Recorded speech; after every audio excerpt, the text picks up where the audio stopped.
2 अक्टूबर 2018 दोपहर का वक्त था और टर्की के इस्तांबुल शहर में हल्की सी ठंडक फैली हुई थी। यहाँ के बेसिकतास इलाके में मौजूद सऊदी अरेबिया के कॉन्सुलेट के बाहर रोज की तरह आम आवाजाही चल रही थी। इस बीच दोपहर के ठीक 1:14 पर यहाँ एक सऊदी जर्नलिस्ट जमाल खशोगी अपनी फियांसे हैटिस सेंगिस के साथ पहुंचते हैं। वो अपनी पिछली शादी से जुड़े डिवोर्स डॉक्यूमेंट्स लेने आए थे ताकि वो जल्द से जल्द कानूनी तौर पर हैटिस सेंगिस से निकाह कर सके। जमाल खशोगी हैटिस को बाहर वेट करने को कहकर कॉन्सुलेट के अंदर चले गए। हैटिस को लगा कि ये बस कुछ मिनटों की बात है, जमाल डॉक्यूमेंट्स लेकर बाहर आएंगे और दोनों साथ लौट जाएंगे। लेकिन उन्हें कहां पता था कि कॉन्सुलेट की 4 दीवारी के अंदर जमाल खशोगी के साथ कुछ ऐसा होने वाला है जिसकी कल्पना उन्होंने बुरे से बुरे सपने में भी नहीं की थी। हैटिस सेंगिस को इंतजार करते हुए कई घंटे बीत जाते हैं, लेकिन जमाल खशोगी बाहर नहीं आते। बेचैनी बढ़ने पर हैटिस सेंगिस घबराकर पहले वहां के गार्ड्स, फिर स्टाफ और फिर टर्की प्रेसिडेंट के एडवाइजर यासिन अख्ते तक से कांटेक्ट करती है, लेकिन कोई भी नहीं बता पाता कि आखिर जमाल खशोगी कहां गए और उनके साथ क्या हुआ। दिन दहाड़े सऊदी कॉन्सुलेट के अंदर से एक वर्ल्ड फेमस जर्नलिस्ट के अचानक गायब होने से टर्किश गवर्नमेंट पर भारी दबाव था। ऐसे में कुछ दिन बाद टर्किश ऑफिशियल्स के हाथ कुछ ऑडियो टेप्स लगती हैं जिसने पूरी दुनिया को हिलाकर रख दिया। जब जमाल खशोगी सऊदी कॉन्सुलेट पहुंचे थे तब सऊदी इंटेलिजेंस ऑफिसर मेहर मुतरेब को वॉकी टॉकी पर किसी से ये पूछते हुए सुना गया था कि जिस जानवर की बलि देनी है वो आ गया क्या। इतना ही नहीं, उन्हीं टेप्स में हत्या के बाद बॉडी को कितने टुकड़ों में काटा जाएगा और उन टुकड़ों को कैसे डिस्पोज किया जाएगा, इस पर भी चर्चा होती है। इसका मतलब था कि जमाल खशोगी को सऊदी कॉन्सुलेट के अंदर ही बेरहमी से मार दिया गया था और इसमें सऊदी स्टेट मशीनरी शामिल थी। हैरानी की बात यह थी कि इस हत्या के तार सीधे सऊदी क्राउन प्रिंस मोहम्मद बिन सलमान से जुड़े थे। आइए जानते हैं कि सऊदी अरेबिया ऑफिशियल्स ने रॉयल फैमिली के कभी बेहद करीबी रहे जमाल खशोगी की हत्या आखिर क्यों की। अमेरिका में रह रहे जमाल खशोगी को टर्की आने के लिए कैसे फंसाया गया और आखिर उनकी हत्या की खौफनाक साजिश कैसे रची गई। Washington Post writer Jamal Khashoggi murdered inside the Saudi consulate in Istanbul. Turkish media have published pictures of what they say are the agents sent to kill him. Sky sources have revealed that Jamal Khashoggi's body parts have apparently been found. Breaking news now, police officials in France say they have arrested a man who they claim is a member of the Saudi squad involved in the murder of Jamal Khashoggi. That says the CIA concludes Saudi Crown Prince ordered Jamal Khashoggi's assassination. Jamal Khashoggi का जन्म Saudi अरब के Medina में एक संपन्न परिवार में हुआ था। उनके एंसेस्टर तुर्की मूल के थे, लेकिन बेटर अपॉर्चुनिटी मिलने पर सऊदी अरब में बस गए थे। उनके दादा मोहम्मद खशोगी सऊदी अरब के फाउंडर शाह अब्दुल अजीज के पर्सनल डॉक्टर थे और इसी वक्त से जमाल खशोगी का परिवार रॉयल फैमिली के काफी करीब था। सऊदी में सेकेंडरी एजुकेशन हासिल करने के बाद जमाल खशोगी आगे की पढ़ाई के लिए अमेरिका चले गए और वहां की इंडियाना स्टेट यूनिवर्सिटी से जर्नलिज्म की डिग्री ली।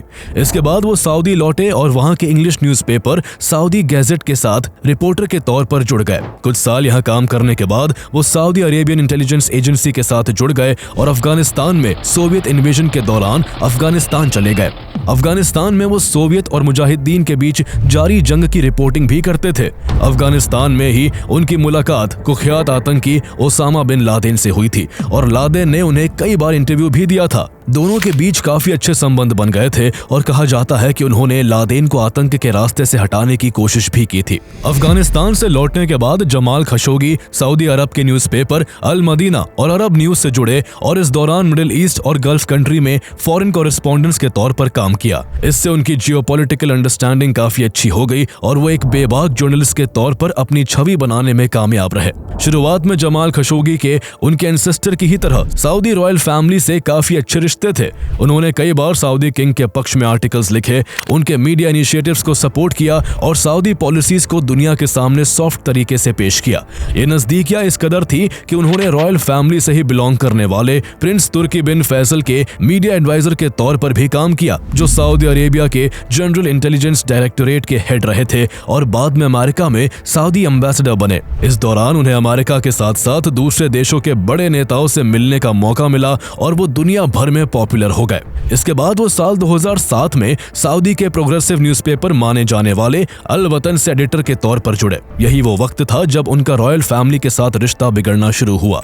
अल वतन के जरिए वो कभी महिलाओं को फ्रीडम दिए जाने की मांग करते, कभी फ्रीडम ऑफ स्पीच दिए जाने का मुद्दा उठाते, तो कभी सऊदी की रीजनल और डोमेस्टिक पॉलिसीज को लेकर सऊदी के किंग को कटघरे में खड़ा करते। लेकिन सऊदी अरेबिया में मीडिया पर सख्त स्टेट कंट्रोल था। रॉयल फैमिली के खिलाफ खुलकर लिखना न सिर्फ नापसंद किया जाता था, बल्कि इसे देश के खिलाफ जाना माना जाता था। एडिटर्स और जर्नलिस्ट से ये उम्मीद की जाती थी कि वो सरकार की तय की हुई रेड लाइन से बाहर ना जाए। जमाल खशोगी का बेखौफ लिखना इसी सिस्टम के लिए सबसे बड़ा खतरा बन गया। इसलिए 2010 में रॉयल फैमिली ने अल वतन पर इतना प्रेशर बनाया कि जमाल खशोगी को अपनी नौकरी छोड़नी पड़ी। लेकिन इसके बाद भी जमाल ने सवाल उठाना नहीं छोड़ा। वो कभी इंटरनेशनल ब्रॉडकास्टर के स्पेशल गेस्ट के तौर पर सऊदी सरकार की आलोचना करते, तो कभी इसके लिए अपने सोशल मीडिया, खासकर ट्विटर का सहारा लेते। इसी बीच साल 2016 में अमेरिकन प्रेसिडेंशियल इलेक्शन में रिपब्लिकन पार्टी ने जबरदस्त जीत हासिल की और डोनाल्ड ट्रंप अमेरिका के प्रेसिडेंट बने। डोनाल्ड ट्रंप की सऊदी के किंग सलमान के बेटे मोहम्मद बिन सलमान उर्फ MBS से काफी बनती थी, जो उस समय सऊदी अरब के डिफेंस मिनिस्टर के तौर पर काम कर रहे थे और सख्त एक्शन के लिए जाने जाते थे। उन्हें अपने खिलाफ बोलने वाले लोग बिल्कुल भी पसंद नहीं थे और जो भी ऐसा करने की हिम्मत करता था वो रास्ते से हटा दिया जाता था। लेकिन मोहम्मद बिन सलमान के सख्त मिजाज के बावजूद जमाल खशोगी उनको भी क्रिटिसाइज करने से पीछे नहीं हटते थे। जब मोहम्मद बिन सलमान के आदेश पर सऊदी अरब ने अपने पड़ोसी देश यमन पर एयर स्ट्राइक की, तो जमाल खशोगी ने इसे बेवकूफ़ी भरा फैसला बताया था और कहा था कि इससे सऊदी अरब की पूरी दुनिया में छवि खराब हो रही है। तभी से मोहम्मद बिन सलमान जमाल खशोगी से काफी चिड़े रहते थे, लेकिन बेखौफ जमाल के मन में मोहम्मद बिन सलमान का कोई डर नहीं था और ऐसे में वो दिसंबर 2016 में सऊदी न्यूज़पेपर अल हयात में लिखे अपने कॉलम में डोनाल्ड ट्रंप को भी खूब क्रिटिसाइज करते हैं। ये बात मोहम्मद बिन सलमान को इस कदर चुभ जाती है कि जमाल खशोगी को राइटिंग, टीवी अपीयरेंस और किसी भी तरह के कॉन्फ्रेंसेस अटेंड करने से बैन कर दिया जाता है। इतना ही नहीं, उनके ट्विटर अकाउंट पर भी बैन लगा दिया जाता है और यही से जमाल खशोगी की जिंदगी में भूचाल आने की शुरुआत हो जाती है। इसके बाद साल 2017 आता है, जब सऊदी अरब में दशकों से चली आ रही परंपरा भी टूट जाती है। दरअसल सऊदी रॉयल फैमिली के लॉ ऑफ सक्सेशन के अनुसार राजा के बाद थ्रोन राजा के जीवित भाई को मिलता था, लेकिन किंग सलमान नियमों को ताक पर रखकर जून 2017 में अपने बेटे मोहम्मद बिन सलमान को क्राउन प्रिंस बना देते हैं। क्राउन प्रिंस बनते ही मोहम्मद बिन सलमान की पावर और बढ़ जाती है और वो अपने विरोधियों के खिलाफ स्ट्रिक्ट एक्शन लेते हुए उन्हें जेल में डलवाना शुरू कर देते हैं। मोहम्मद बिन सलमान के क्राउन प्रिंस बनते ही जमाल खशोगी को समझ आ गया कि अब उनका सऊदी में रहना खतरे से खाली नहीं है, इसलिए वो उसी महीने जून 2017 में सऊदी अरब छोड़ देते हैं और अमेरिका के वर्जीनिया शहर को अपना परमानेंट ठिकाना बना लेते हैं। अमेरिका आने के बाद वो यही के न्यूज़पेपर वॉशिंगटन पोस्ट के साथ एज ए कॉलमनिस्ट जुड़ जाते हैं। अब अमेरिका में बेखौफ रहकर वो एक बड़े प्लेटफॉर्म से सऊदी के क्राउन प्रिंस मोहम्मद बिन सलमान की पॉलिसीज की धज्जियां उड़ाने लगते हैं। वो लिखते हैं कि सऊदी में मोहम्मद बिन सलमान ने आतंक मचाया हुआ है और हर कोई वहां उनके डर के साए में जी रहा है। आगे उन्होंने लिखा कि वो सऊदी में मोनार्की के विरोधी नहीं है, बस सिस्टम में रिफॉर्म चाहते हैं। नवंबर 2017 में जब मोहम्मद बिन सलमान ने तानाशाही रवैया अपनाते हुए 200 बिजनेसमैन, प्रिंसेस और एक्स ऑफिसर्स को अरेस्ट करके एक होटल में हाउस अरेस्ट में डाल दिया, तो जमाल खशोगी ने अपने कॉलम के जरिए मोहम्मद बिन सलमान को फिर घेरा। उन्होंने इस घटना की तुलना उस the night of the long knife से की, जिसमें साल 1934 में एक ही रात में हिटलर ने अपने तमाम राइवल्स को ठिकाने लगा दिया था। इस लेवल के क्रिटिसिज्म की वजह से जमाल खशोगी मोहम्मद बिन सलमान के लिए एक ऐसी गले की फांस बन चुके थे जिसे वो चाहकर भी नहीं निकाल पा रहे थे, क्योंकि जमाल उनसे हजारों किलोमीटर दूर एक ऐसे देश में बैठे थे जहां बोलने की पूरी आजादी थी। एक ऐसी लड़ाई चल रही थी जिसमें एक तरफ एक पावरफुल क्राउन प्रिंस था और दूसरी तरफ एक जर्नलिस्ट जिसके पास लिखने को कलम और उठाने को आवाज थी। लेकिन ये आवाज मोहम्मद बिन सलमान को इस कदर चुभ रही थी कि वो इस आवाज को हमेशा के लिए खामोश करने के लिए अपने खास लोगों को जमाल खशोगी की हत्या करने का काम सौंप देते हैं। जमाल खशोगी अमेरिका में सुरक्षित थे, लेकिन उनके मोहम्मद बिन सलमान के विरोध की कीमत सऊदी में रह रहा उनका परिवार चुका रहा था। उनके परिवार के लोगों की ट्रैवलिंग रोक दी गई थी और वो बिना सऊदी सरकार को बताए देश से बाहर कहीं ट्रैवल नहीं कर सकते थे। सोशल मीडिया पर भी जमाल खशोगी के खिलाफ कैंपेन चलाया जा रहा था और वहां उन्हें कैंसर, गद्दार और ज़ायोनिस्ट कहा जा रहा था। लेकिन इन सब से बेपरवाह जमाल खशोगी अमेरिका में लिखने के साथ साथ प्यार के गुल खिलाने में भी लगे थे। उनकी जिंदगी में एक बार फिर एक नया प्यार दस्तक दे चुका था। दरअसल जमाल खशोगी तब तक 3 शादियां कर चुके थे। उन्होंने पहली शादी राबिया अल तुनीसी नाम की महिला से की थी, जिनसे उनके 4 बच्चे थे और वो सभी सऊदी में रहते थे। इसके बाद उन्होंने अला नासिफ नाम की महिला से शादी की। इसके बाद जमाल खशोगी अमेरिका रहने चले गए और यहाँ उनका दिल इजिप्ट की हनन इलात्र पर आ गया। 2 जून 2018 को उन्होंने हनन इलात्र से तीसरी शादी कर ली। लेकिन हैरान करने वाली बात यह थी कि जमाल खशोगी इस दौरान एक और महिला पर डोरे डाल रहे थे। हनन इलात्र से शादी करने के महज 1 महीने पहले मई 2018 में वो एक कॉन्फ्रेंस में भाग लेने टर्की के इस्तांबुल गए हुए थे, जहां उनकी मुलाकात हैटिस सेंगिस नाम की PhD स्कॉलर से हुई। अपनी जिंदगी में हनन इलात्र के होने के बावजूद जमाल खशोगी हैटिस सेंगिस को अपने प्यार में गिरफ्त कर लेते हैं। यहाँ गौर करने वाली बात यह है कि उन्होंने अपनी तीसरी पत्नी हनन इलात्र के बारे में पहले ही दुनिया से छिपा रखा था। इसके अलावा ना तो हनन इलात्र को जमाल के नए प्यार हैटिस सेंगिस के बारे में पता था और ना ही हैटिस सेंगिस को उनकी तीसरी वाइफ हनन इलात्र के बारे में जानकारी थी। इसके बावजूद जमाल खशोगी न केवल हैटिस सेंगिस से सगाई करते हैं बल्कि अपनी चौथी शादी के भी ख्वाब देखने लगते हैं। लेकिन यही शादी का ख्वाब उन्हें जल्द ही मौत की ओर ले जाने वाला था। दरअसल जमाल खशोगी और हैटिस सेंगिस के बीच एक अड़चन थी। खशोगी सऊदी के थे और वहां के कानून के हिसाब से 4 पत्नियां रख सकते थे, लेकिन हैटिस सेंगिस टर्किश थी और उनसे शादी करने और उसे टर्की में रजिस्टर करवाने के लिए पिछली पत्नियों से लिए गए तलाक के डॉक्यूमेंट्स चाहिए थे। चूंकि उनकी 2 पत्नियां सऊदी में रहती थी, इसलिए डॉक्यूमेंट सऊदी सरकार द्वारा जारी किए जाने थे। ऐसे में एक तरफ जहां जमाल खशोगी किसी भी तरह से सऊदी सरकार से डॉक्यूमेंट्स हासिल करने की कोशिशों में जुटे हुए थे, तो वहीं दूसरी तरफ मोहम्मद बिन सलमान के खास लोग उनकी हत्या की खतरनाक साजिश रचने में लगे हुए थे। मोहम्मद बिन सलमान के लोग चाहते थे कि जमाल खशोगी कैसे भी बस एक बार वापस सऊदी आ जाए ताकि उनका काम तमाम किया जा सके। इसी के लिए मई 2018 में खशोगी के पास मोहम्मद बिन सलमान के भरोसेमंद सऊद अल कहतानी का कॉल आया था। कहतानी ने खशोगी को सऊदी अरब लौटने के लिए एडवाइजर का पद ऑफर किया, लेकिन खशोगी ने इनकार कर दिया। लेकिन कुछ महीने बाद मोहम्मद बिन सलमान के लोगों के पास मौका खुद चलकर आता है। सितंबर 2018 में जमाल खशोगी मोहम्मद बिन सलमान के भाई प्रिंस खालिद बिन सलमान, जो उस समय यूएस में एम्बेसडर थे, उनसे कांटेक्ट करके अपने तलाक के कागजात के बारे में बात करते हैं। जान का खतरा होने की वजह से जमाल खशोगी सऊदी अरब नहीं जाना चाहते थे, इसलिए प्रिंस खालिद बिन सलमान जमाल से कहते हैं कि उनको ये डॉक्यूमेंट्स टर्की के सऊदी अरेबिया कॉन्सुलेट से मिल जाएंगे। टर्की में जमाल खशोगी को अब तक किसी तरह का सीधा खतरा महसूस नहीं हुआ था और उनकी होने वाली पत्नी हैटिस सेंगिस भी टर्की की थी, इसलिए वो इसके लिए तैयार हो गए। इसके बाद 28 सितंबर 2018 को जमाल खशोगी इस्तांबुल पहुंचकर सऊदी कॉन्सुलेट विजिट करते हैं, लेकिन वहां उन्हें बताया जाता है कि उनके डॉक्यूमेंट्स अभी रेडी नहीं हैं और उन्हें 2 अक्टूबर 2018 को दोबारा आना होगा। चूंकि जमाल खशोगी के साथ इस्तांबुल में कुछ भी गलत नहीं हुआ था, इसलिए उनका सऊदी अधिकारियों पर भरोसा और बढ़ जाता है। लेकिन उन्हें कहां पता था कि 2 अक्टूबर की तारीख सिर्फ एक अपॉइंटमेंट नहीं थी, बल्कि ये दिन उनकी जिंदगी का आखिरी दिन तय किया जा चुका था। जिस भरोसे के साथ वो दोबारा सऊदी कॉन्सुलेट लौटने वाले थे, वही भरोसा उनके लिए मौत का जाल साबित होने वाला था। इस दौरान जमाल खशोगी की हत्या के लिए मोहम्मद बिन सलमान के खास आदमी ब्रिगेडियर जनरल महर मुतरेब के नेतृत्व में 15 लोगों की एक खुफिया टीम तैयार की जाती है, जिसमें लेफ्टिनेंट कर्नल सलाह अल तुबायगी नाम के एक डॉक्टर और शक्ल सूरत में जमाल खशोगी जैसा दिखने वाला एक शख्स मुस्तफ़ा अल मदानी भी था।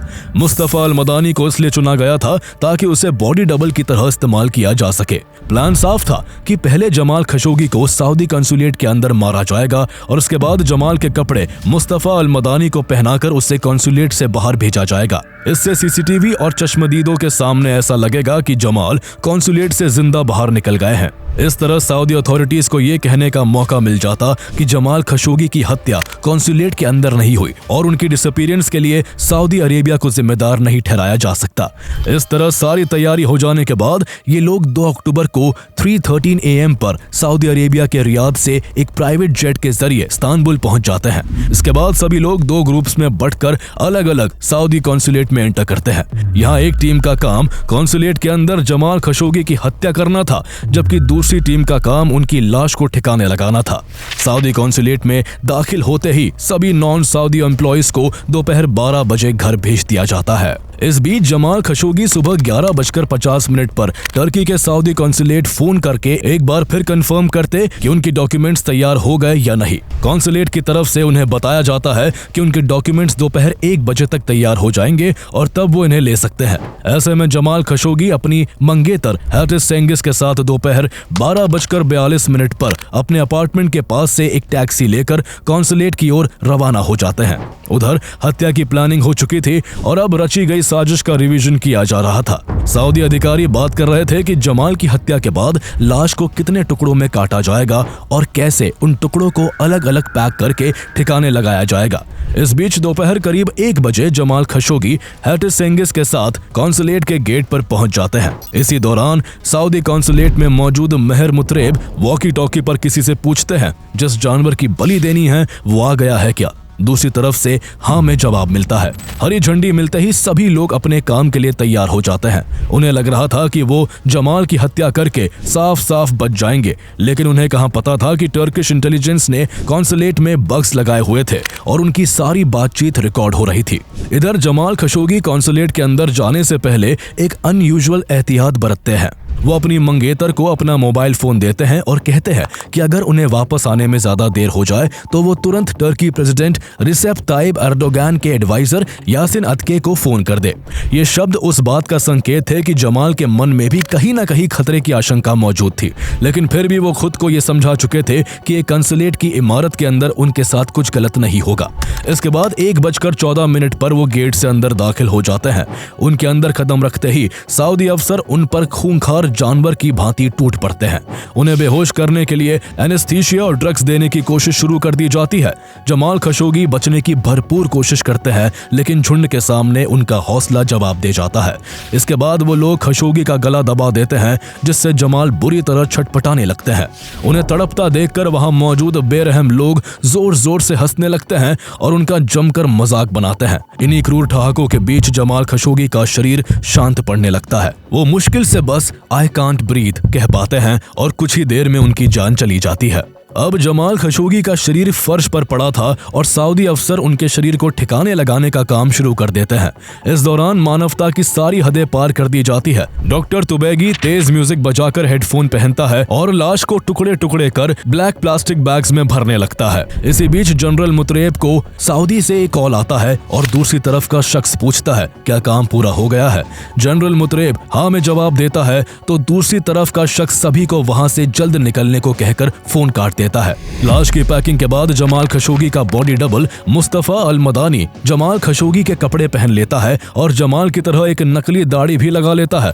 इसके बाद वो कंसुलेट से बाहर निकलकर आसपास की गलियों में चक्कर काटने लगता है ताकि ये सब सीसीटीवी में रिकॉर्ड हो सके और फिर बाद में दिखाया जा सके कि जमाल खशोगी सही सलामत सऊदी कंसुलेट से बाहर निकल गए थे। दूसरी तरफ कंसुलेट के बाहर इंतजार करती हैटिस सेंगिस जमाल के कई घंटों तक वापस न लौटने से काफी बेचैन हो जाती है।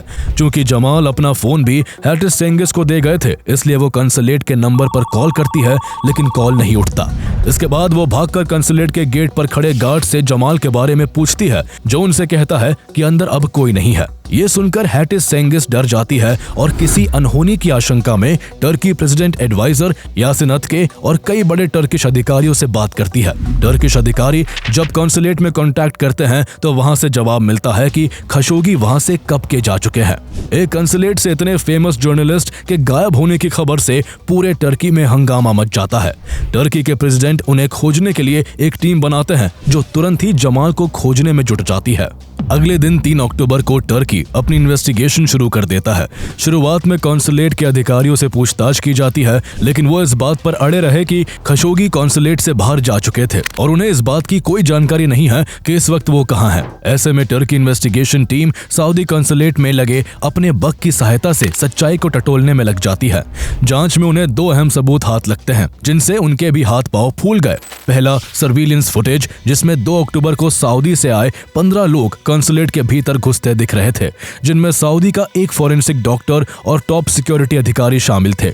दूसरा, कॉन्सुलेट के अंदर की ऑडियो रिकॉर्डिंग्स, जिसने सऊदी कॉन्सुलेट के भीतर हुई सारी बातचीत को लाइन बाय लाइन रिकॉर्ड कर लिया था। रिकॉर्डिंग में कुछ काटने की आवाजें आ रही थी और आरी की आवाज भी सुनाई दे रही थी। इसके अलावा सऊदी अधिकारियों की बातें भी रिकॉर्ड थी, जिनसे साफ पता लग रहा था कि इन्हीं अधिकारियों ने मिलकर कॉन्सुलेट के अंदर जमाल खशोगी की हत्या की है। लेकिन फुटेज में एक जगह खशोगी जैसा ही शख्स कॉन्सुलेट के बाहर चहलकदमी करता दिख रहा था। ऐसे में तुर्की के अधिकारियों को भी डाउट होता है कि हो सकता है जमाल खशोगी जिंदा हो, लेकिन जब वो इसकी गहराई से जांच करते हैं तो उन्हें पता चल जाता है कि ये आदमी जमाल खशोगी नहीं बल्कि उनका बॉडी डबल था। ऐसे में 9 अक्टूबर को टर्की के अधिकारी ये बात कंफर्म कर देते हैं कि जमाल खशोगी की हत्या हो चुकी है, जिसे सऊदी से 2 अक्टूबर को आए 15 लोगों ने अंजाम दिया था। इसके अलावा वीडियो फुटेज में कुछ आदमी सूटकेस और प्लास्टिक बैग्स पकड़े हुए बाहर आते दिख रहे थे। इसलिए टर्की इन्वेस्टिगेशन टीम ये भी कहती है कि जमाल खशोगी की हत्या के बाद उनकी लाश को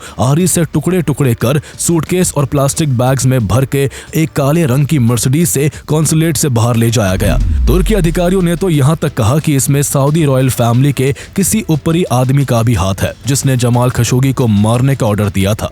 कुछ दिन बाद तब हंगामा मच गया जब तुर्की के एक टेलीविजन चैनल ए खबर ने सऊदी अरेबिया कॉन्सुलेट के एक फुटेज को टेलीकास्ट किया, जिसमें कॉन्सुलेट से कुछ व्यक्ति सूटकेस और काले रंग के बड़े बैग ले जाते हुए दिख रहे थे। इस दौरान तुर्की के इन्वेस्टिगेटिव ऑफिसर्स लगातार सऊदी से कॉन्सुलेट के अंदर जाने की परमिशन मांग रहे थे, लेकिन उन्हें परमिशन नहीं मिल पा रही थी। आखिरकार हत्या के 13 दिन बाद यानी 15 अक्टूबर को तुर्की के फोरेंसिक स्पेशलिस्ट को कॉन्सुलेट के अंदर जाने की परमिशन मिली, लेकिन काफी जांच पड़ताल के बाद उन्हें अंदर से ना तो जमाल खशोगी की बॉडी मिली और ना ही हत्या से जुड़ा कोई अहम सुराग मिला। मिलता भी कैसे? सऊदी के लोगों ने वारदात की जगह को पूरी तरह साफ कर दिया था। जब तुर्की की टीम कॉन्सुलेट के अंदर घुसी तो पूरी बिल्डिंग केमिकल से महक रही थी। बरामदे को ब्लीच कर दिया गया था, जबकि दीवारों पर नया पेंट पोता गया था। जब सऊदी अधिकारियों से अंदर की सीसीटीवी रिकॉर्डिंग्स मांगी गई तो कहा गया कि 2 अक्टूबर को कॉन्सुलेट के अंदर के सभी सीसीटीवी कैमरे खराब पड़े थे। साफ था कि ये सब कुछ बनी बनाई बातें थी। Audio recordings, video footages, television channel ए खबर का फोटो टेलीकास्ट और तुर्की अधिकारियों की इन्वेस्टिगेशन से अब सारी बातें लगभग खुलकर आ चुकी थी। इंटरनेशनल लेवल पर सऊदी अरेबिया की भारी बदनामी हो रही थी। वेस्टर्न मीडिया लगातार सवाल उठा रहा था और यूएन से लेकर यूएस कांग्रेस तक सऊदी लीडरशिप पर जवाबदेही का दबाव बढ़ता जा रहा था।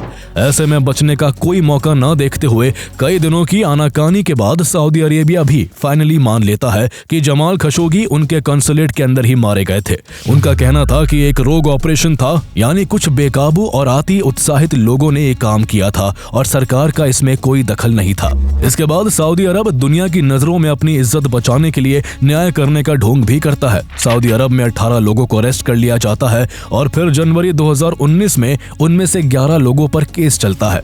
उधर तुर्की ने ऑडियो और वीडियो फुटेज की एक कॉपी यूएन और अमेरिकन इंटेलिजेंस एजेंसी CIA को दे दी थी। इन्हीं के आधार पर जून 2019 में यूएन ने 101 पेज की एक स्पेशल रिपोर्ट जारी की, जिसका सबसे बड़ा कंक्लूजन ये था कि जमाल खशोगी की हत्या एक प्रीमेडिटेटेड स्टेट स्पॉन्सर्ड किलिंग थी। यूएन ने साफ कहा कि ये कोई रोग ऑपरेशन नहीं था, बल्कि इसे सऊदी स्टेट मशीनरी की जानकारी और अप्रूवल के साथ अंजाम दिया गया। यूएन ने सऊदी अरेबिया से यह भी कहा कि इस हत्या के लिए क्राउन प्रिंस मोहम्मद बिन सलमान की रोल की क्रिमिनल इन्वेस्टिगेशन की जानी चाहिए, क्योंकि ऑपरेशन में शामिल लोग सीधे उनके इनर सर्किल से जुड़े हुए थे। यूएन के अलावा CIA ने भी इस मामले में क्राउन प्रिंस मोहम्मद बिन सलमान का हाथ माना। CIA को मोहम्मद बिन सलमान और उनके एक सहायक के बीच एक फोन कॉल का सबूत मिला, जिसमें मोहम्मद बिन सलमान जमाल खशोगी को जबरदस्ती सऊदी अरब वापस लाने की बात कह रहे थे। कॉल में एक जगह वो कहते हैं, अगर वो ना माने तो bring him with a bullet, जिससे साफ था कि जमाल खशोगी के हत्यारे मोहम्मद बिन सलमान के अंदरूनी सर्किल के मेंबर थे।